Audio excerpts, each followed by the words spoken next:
Hey, and welcome back to another video. In this video, I'm going to be showing how to set up several different tachometers. So with that, let's get started. I do apologize if I do sound a bit soft. My throat is a little bit sore, so I can't really speak that loudly. So if I do sound a bit soft in the video, then that's why.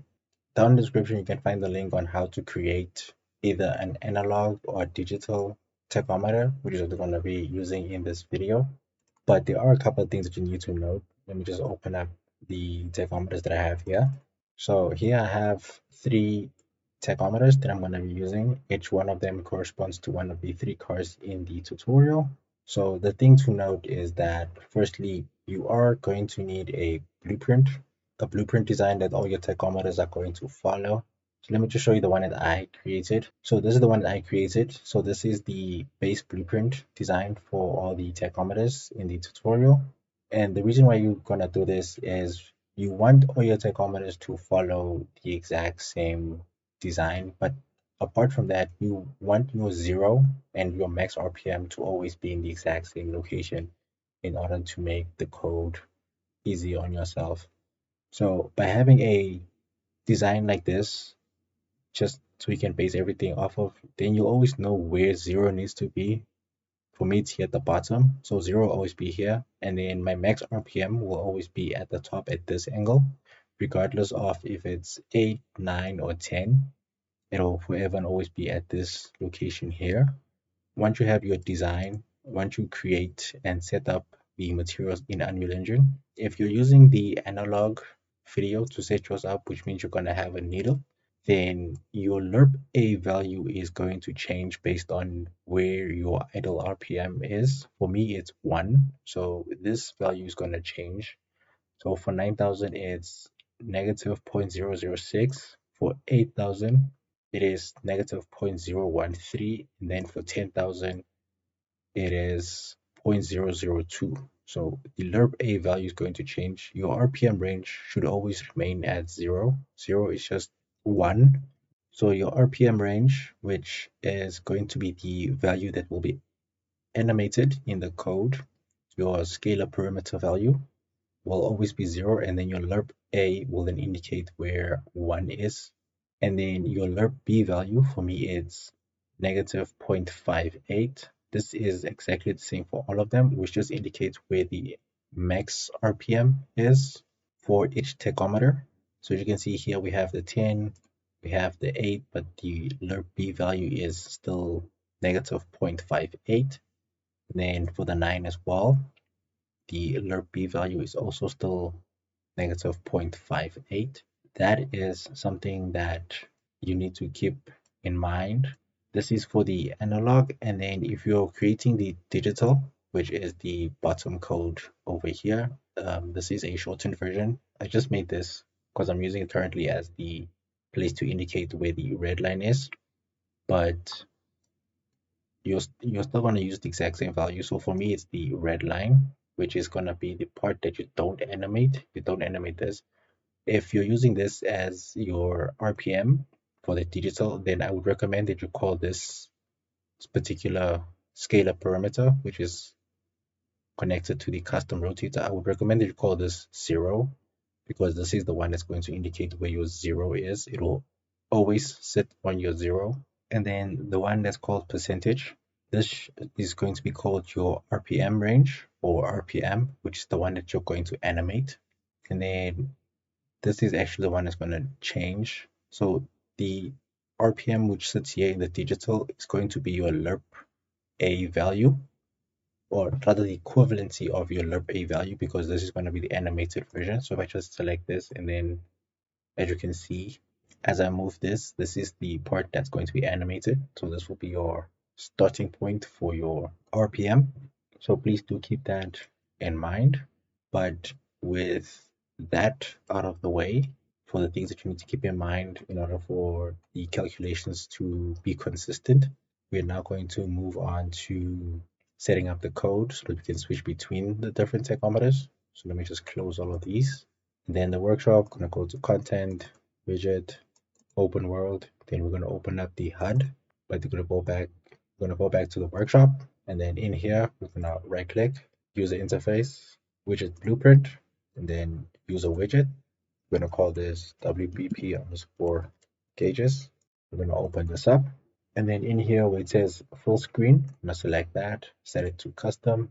I'm gonna set this to 250 by 250. Then we're gonna add a canvas panel, just center this.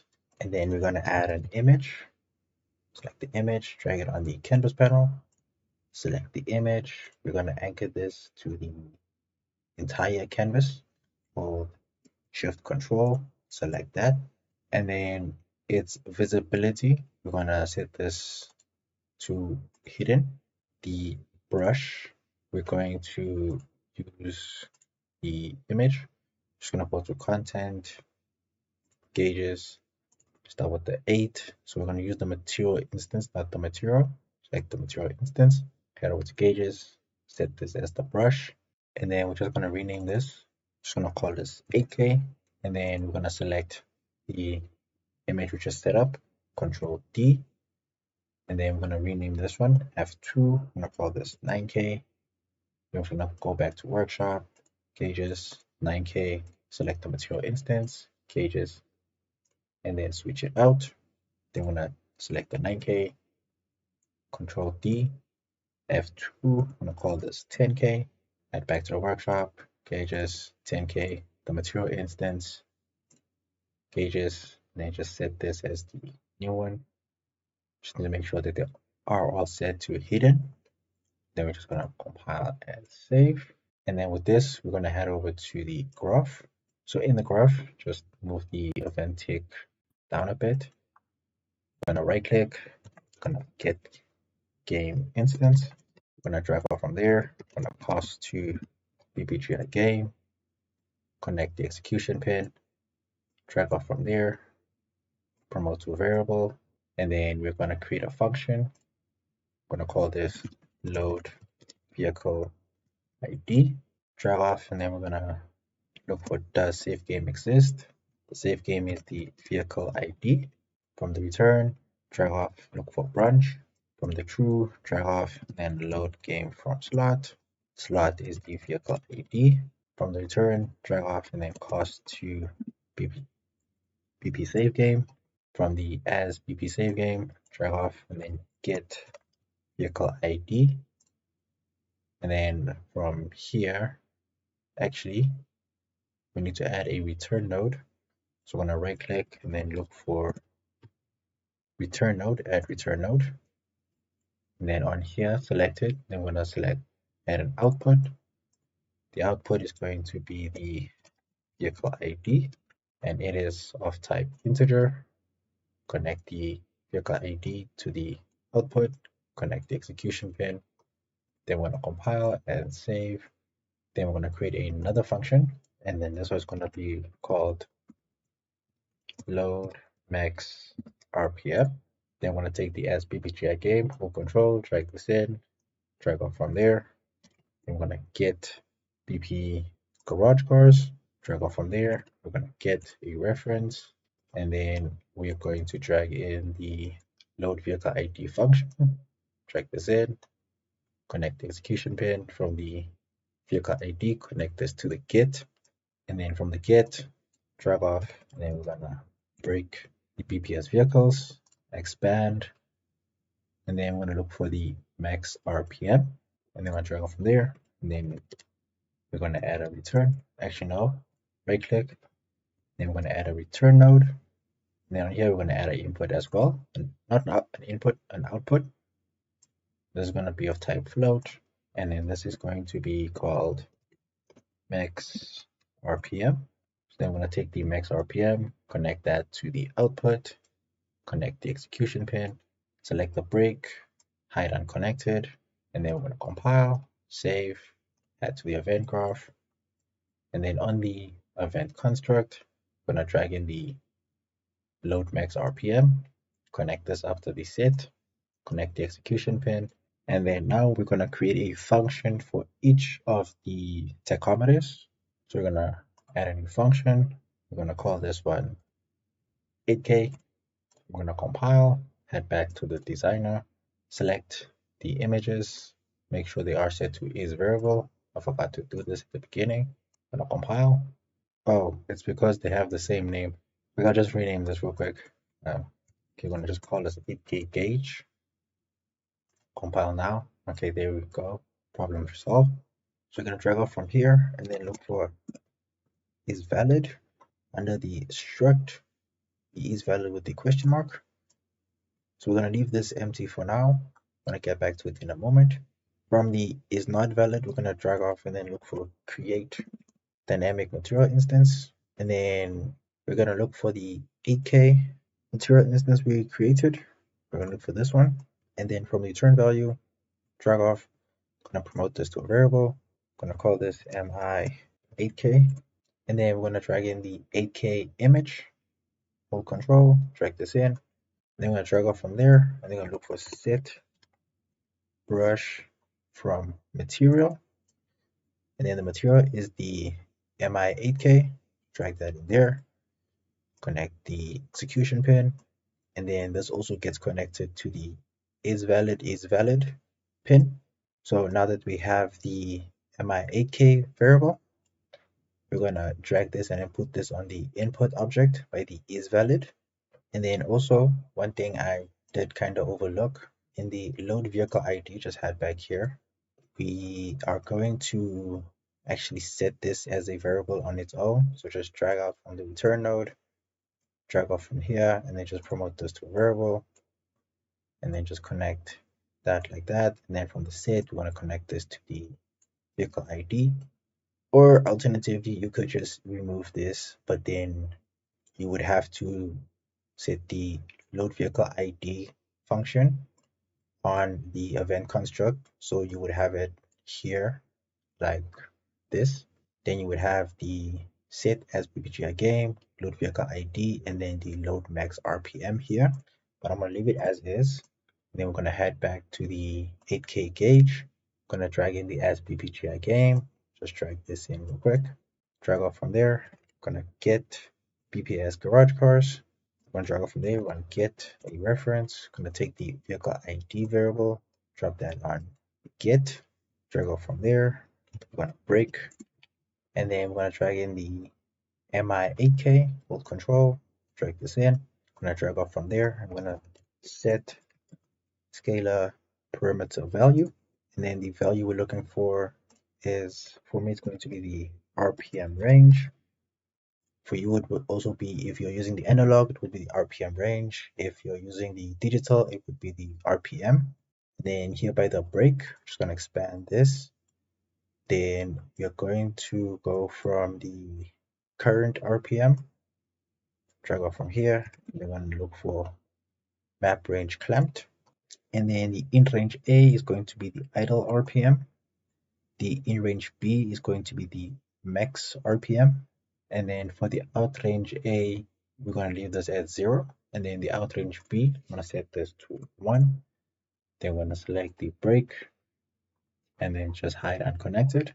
And then from the return value, gonna drag this, drop that in the value for the set scalar parameter value. And then this is the code for the gauge. With the analog, it's gonna be a lot simpler because you have the lerp. So the lerp pretty much tells the RPM range where the beginning, which is lerp A is, which is going to be where the idle is, and then the negative 0.58 or whatever your lerp b value is where the max RPM is.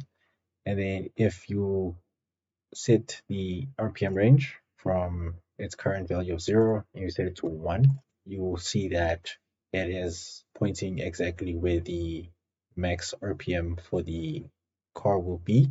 Not the shift, but the max RPM. And this is exactly what we want.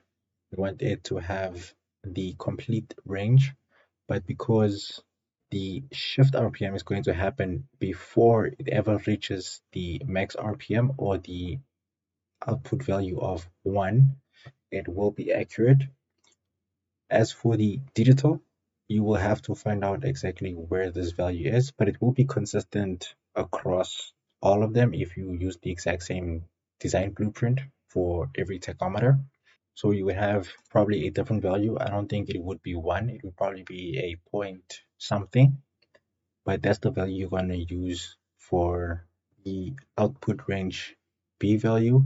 And then your out range A value would be the starting value that you would have in the RPM, which is the scalar parameter that sits underneath the factor to radial value. So the value that is the default here, which would be at 1, or it should be at 1. It should always be at 1 for all of them. This value is going to be different. It's going to be different for all your tachometers because the 1 is going to be moving around, but that's not going to be a problem. You're just going to have to take the number that is here and then input it by the outrange A so that it knows exactly where the car's idle is going to be. And then from here, we're just going to duplicate the function and then just swap out the necessary variables. So let's just do that real quick. So we're going to take the 8K gauge, Control D, going to rename this to 9K. And then in the create dynamic material instance, I'm going to select this, and then we're going to look for the 900. For me, it's the 900 RPM material instance. Select this one, take the set, delete that. The 8K, we're going to swap this out with the 9K. So just drag and drop this on the variable. From the return, drag off, and then promote this to a variable. We're going to call this the MI 9K, and then just connect the execution pin and the pin into the material. And then we're going to take the MI 9K, swap it out with the MI 8K, as well as here by the is valid. Just swap them out again. And then everything else will remain the same. Now we just need to do this for the 10K as well. So I'm going to select the 9K, Control D, take the set, delete that. By the set dynamic material instance, going to look for the 10,000 from the return, drag off, to variable. Just going to rename this to MI 10K. Connect this to the material, connect the execution pin, swap out the 9K for the 10K, swap out the MI 9K for the MI 10K, as well as by the is valid. And then that is it. Gonna compile, save, head back to the event graph. And then after the load max RPM, gonna drag off, we're gonna look for equal. And then what we look for is the 8K. So it's equal to 8,000. Hold B, left click, create a branch, connect the condition, connect the execution pin.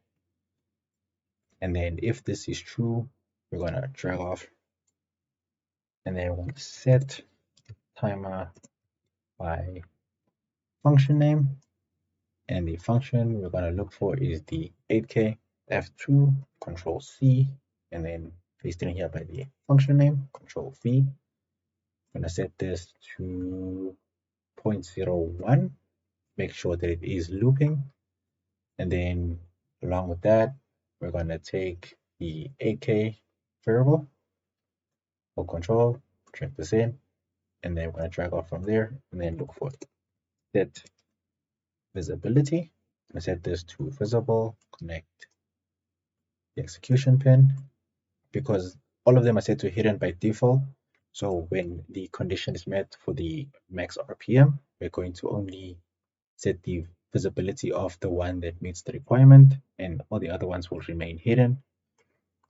So from here, we're just going to select the code all the way from the equal to the set visibility, drag over everything, Control D, and then we're going to go from the branch false, connect this to the next branch, connect the top pin for the equal to the function for the load max RPM, change it from 8,000 to 9,000, and then we're just going to change the function name to 9K gauge instead of the 8K, and then just swap out the 8K with the 9K, and then we're going to Control V, then we'll do the same thing from the second branch, from the false, connect that to the next branch, from the top pin of the equals, connect that to the load max RPM. I'm going to change this from 9 to 10, change the function name as well, and then just swap out the variable for the set visibility.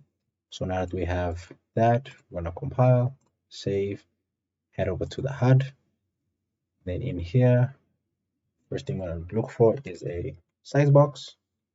Drag this onto the canvas panel, select the size box, width and height override, make it the same as the custom values we used for the widget.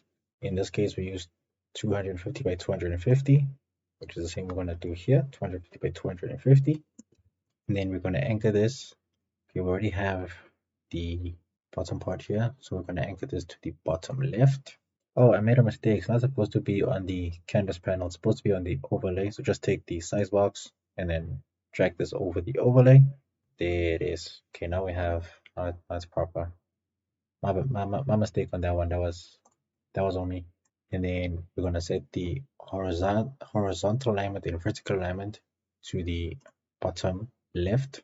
And then we're gonna add some padding to it. Left 100, bottom 50. And then we're gonna also break this up so that it is more in line with the design of the tachometer.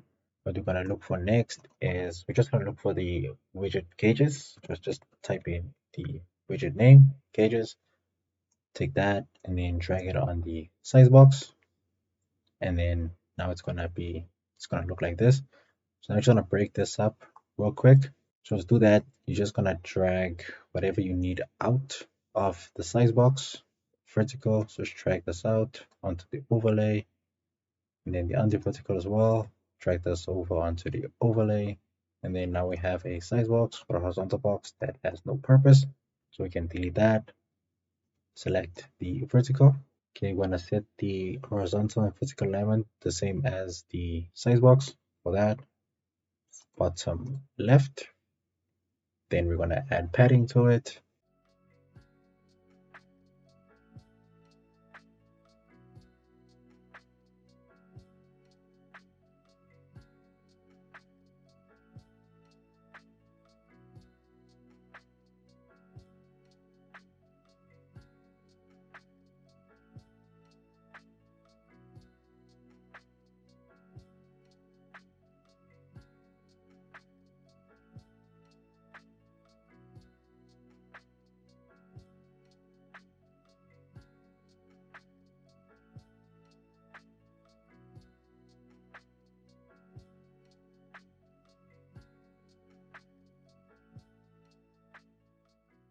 So now with that done, we're just gonna go test it out real quick.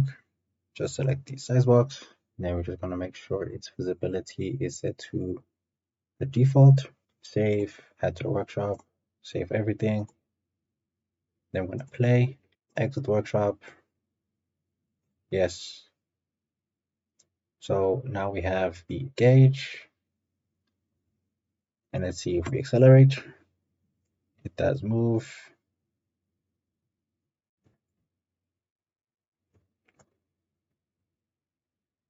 So the gauge does in fact work. So now what we're going to do is we're going to go and get another vehicle. Just go by the dealership. And then I'm going to buy the LF. So select this one. Purchase. Yes. And it didn't work. I don't know why it didn't work. So I found where the problem was. I apparently made a mistake when I set the car's max RPM in the blueprint structure. Instead of 10, I set it to 11. If that is the correct, then let's go to the gauges real quick. And then instead of 10, I need to set this to 11. So I'm going to compile it, save that now. And then we head to the workshop, play the level, we exit, say yes. Okay, so now we have the 10 for this car. It's also animated and it does shift when it's supposed to. The idle set at 1, accelerate, shifts at 9. Okay, that's fine. So let's see if for the other car, is it the same? I'm gonna go back here, purchase this car, say yes. Okay, so this one is correct. It is at 9,000 and it should be. Does it work? Yes, it does.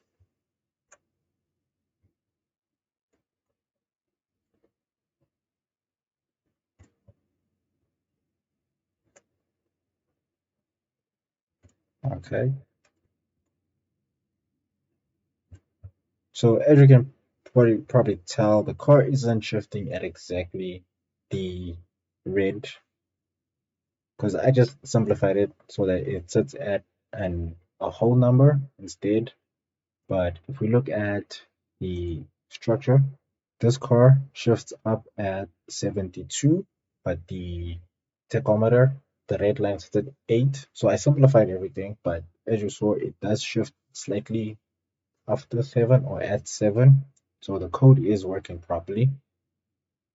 And then the other car, it shifts at 6.5, although it says at 7. So that's also the other problem. Or not the problem, but the reason why there's a discrepancy between where it shifts and where the red line is. And then for the LF, this one shifts at 9250. So this one shifts right about the 9, but because the max RPM and the visual is kind of like messed up because I set the max to 11 and not 10, it shifts right about 9,000 RPMs. So that's fine. It's a mistake on my part when I initially set up the cars or when I set up this car. But apart from that, the code does work. It does change between the different cars depending on the car's max RPM. I just didn't set things up properly in the initial stages. That's my fault. But apart from that, the code does work. It works properly. So with that, that brings us to the end of this video, and until the next one.